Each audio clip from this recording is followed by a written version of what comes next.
بسم اللہ الرحمن الرحیم۔ قد افلح 18ویں پارے کا خلاصہ اور اس پر مبنی آج کا عمل صالح۔ یہ پیشکش ہے professor doctor major general retired Hamid Shafiq, Hilal Imtiaz military.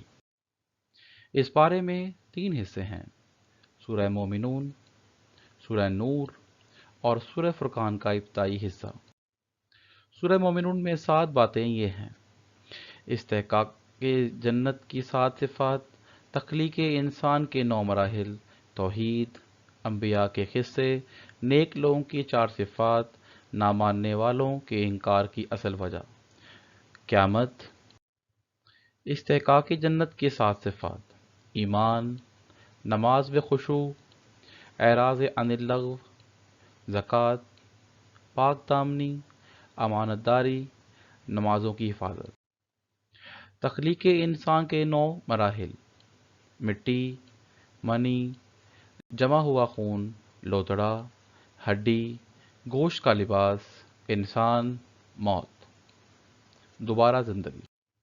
توحید۔ آغاز صورت میں توحید کے 3 دلائل ہیں: آسمانوں کی تخلیق، بارش اور غلہ جات، چوپائے اور ان کے منافع۔ انبیاء کرام کے قصے: حضرت نوح علیہ السلام اور ان کی کشتی کا ذکر، حضرت موسیٰ اور ہارون علیہ السلام کا ذکر، حضرت عیسیٰ علیہ السلام اور ان کی والدہ حضرت مریم علیہ السلام کا تذکرہ۔ نیک لوگوں کی 4 صفات: اللہ سے ڈرتے ہیں، اللہ پر ایمان رکھتے ہیں، شرک اور ریا نہیں کرتے، نیکیوں کے باوس دل ہی دل میں ڈرتے ہیں کہ انہیں اللہ کے پاس جانا ہے۔ نہ ماننے والوں کے انکار کی اصل وجہ: ان کے انکار کی کرنے اور جھٹلانے کی نہ یہ وجہ ہے کہ آپ کوئی ایسی نئی بات لے کر آئے ہیں جو پچھلے انبیاء کرام لے کر نہ آئے ہوں، نہ آپ کے اعلیٰ اخلاق ان لوگوں سے پوشیدہ ہیں، اور نہ یہ سچ مچ آپ کو معاذ اللہ مجنون سمجھتے ہیں، اور نہ ان کے انکار کی یہ وجہ ہے آپ ان سے معاوضہ مانگ رہے ہیں۔ اصل وجہ اس کے برعکس یہ ہے کہ حق کی جو بات آپ لے کر آئے ہیں وہ ان کی خواہشات کے خلاف ہے، اس لیے اسے جھٹلانے کے مختلف بہانے بناتے رہتے ہیں۔ قیامت۔ روز قیامت جس کے اعمال کا ترازو وزنی ہوگا وہ کامیاب ہے، اور جس کے اعمال کا ترازو ہلکا ہوگا وہ ناکام ہے۔ سورہ نور میں 2 باتیں یہ ہیں: 16 احکام و آداب، اہل حق اور اہل باطل کی 3 مثالیں۔ 16 احکام و آداب: زانی اور زانیہ کی سزا 100 کوڑے ہیں۔ حدیث سے یہ بات ثابت ہے کہ یہ حکم غیر شادی شدہ کے لیے ہے۔ بدکار مرد یا عورت کے نکاح کے لیے پسند کرنا مسلمانوں پر حرام ہے۔ عاقل، بالغ، پاک دامن مرد یا عورت پر بغیر گواہوں کے زنا کی تہمت لگانے والے کی سزا 80 کوڑے ہیں۔ میاں بیوی کے لیے بجائے گواہوں کے لیے لعان کا حکم ہے۔ جب سیدہ عائشہ رضی اللہ تعالی عنہ پر بعض منافقین نے بہتان لگایا جو کہ بہت بڑا بہتان تھا، مسلمانوں کی روحانی ماں پر لگایا گیا تھا، اللہ تعالیٰ نے 10 آیات میں اس واقعے کا ذکر فرمایا ہے۔ ان آیات میں منافقین کی مذمت اور مسلمانوں کو تنبیہ ہے کہ آئندہ کبھی اس قسم کی بہتان تراشی میں حصہ دار نہ بنیں، اور حرم نبوت کی عفت و عصمت کا اعلان فرمایا گیا۔ کسی کے گھر میں بلا اجازت داخل نہ ہوا کریں، اجازت سے پہلے سلام بھی کر لینا چاہیے۔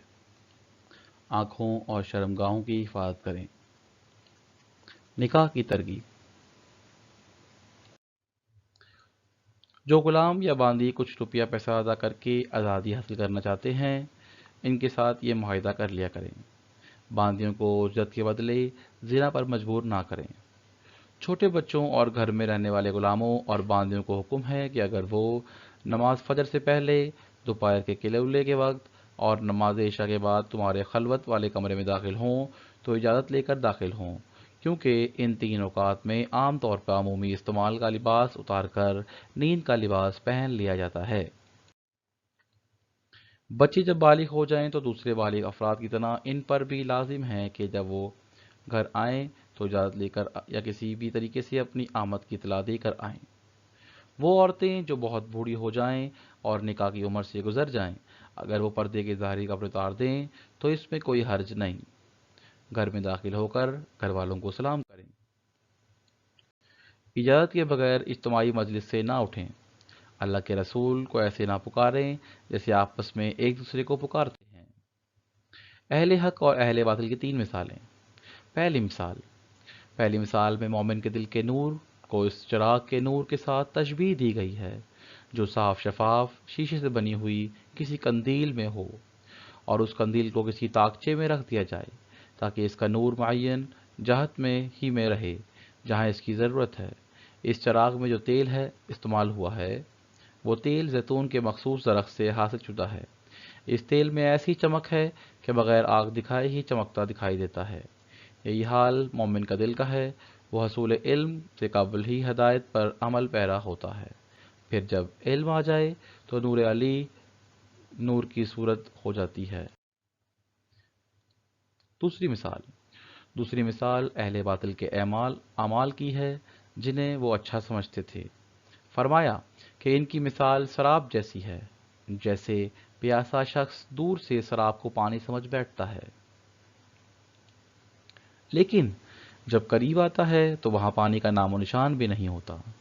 یہی حال کافر کا ہے کہ وہ اپنے اعمال کو نافع سمجھتا ہے، لیکن جب موت کے بعد اللہ کے سامنے پیش ہوگا تو وہاں کچھ بھی نہیں ہوگا، اس کے اعمال غبار بن کر اڑ چکے ہوں گے۔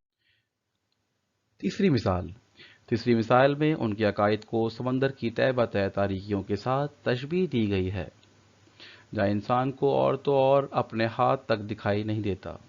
یہی حال کافر کا ہے جو کفر اور ضلالت کی تاریکیوں میں سرگرداں رہتا ہے۔ سورہ فرقان کے ابتدائی حصے میں 4 باتیں یہ ہیں: توحید، قرآن کی حقانیت، رسالت، قیامت۔ توحید: اللہ وہ ذات ہے جو آسمانوں اور زمین کا بادشاہ ہے، نہ اس کا کوئی بیٹا ہے نہ کوئی شریک ہے، اس نے ہر چیز کو پیدا کر کے اسے ایک نبت اللہ انداز عطا کیا ہے۔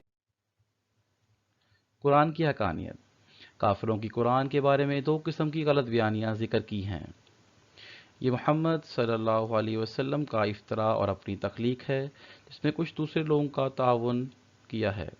یہ گزشتہ قوموں کے قصے اور کہانیاں ہیں جو اس نے لکھوائی ہیں۔ رسالت: کفار کا خیال تھا کہ رسول بشر نہیں بلکہ فرشتہ ہوتا ہے، اور اگر بالفرض انسانوں میں سے کسی کو نبوت اور رسالت ملے بھی تو وہ دنیاوی اعتبار سے خوشحال لوگوں کو ملتی ہے، کسی غریب اور یتیم کو ہرگز نہیں مل سکتی۔ اللہ تعالیٰ نے ان کے اس باطل خیال کی تردید واضح دلائل سے کی ہے۔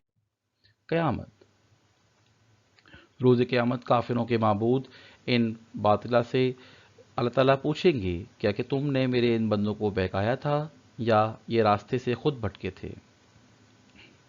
تو وہ اپنی عبادت گزاروں کو جھٹا دیں گے اور ان کی غفلت کا اقرار کریں گے، پھر ان کافروں کو بڑے بھاری عذاب میں مبتلا کیا جائے گا۔ آج کا عمل صالح: سجدے کی حالت میں عاجزی کے ساتھ رب سے گناہوں کی بخشش مانگ لیں، کم از کم 10 مرتبہ پڑھیں ربنا ظلمنا انفسنا وَإِن لَّمْ تَغْفِرْ لَنَا وَتَرْحَمْنَا لَنَكُونَنَّ مِنَ الْخَاسِرِينَ۔ ترجمہ: اے رب ہم نے آپ برا کیا تو اگر تو ہمیں نہ بخشے اور ہم پر رحم نہ کرے تو ہم ضرور نقصان والوں میں ہوئے۔ اگلا پارہ 19واں۔ ہمارے چینل کو سبسکرائب، لائک، کمنٹس اور شیئر کریں۔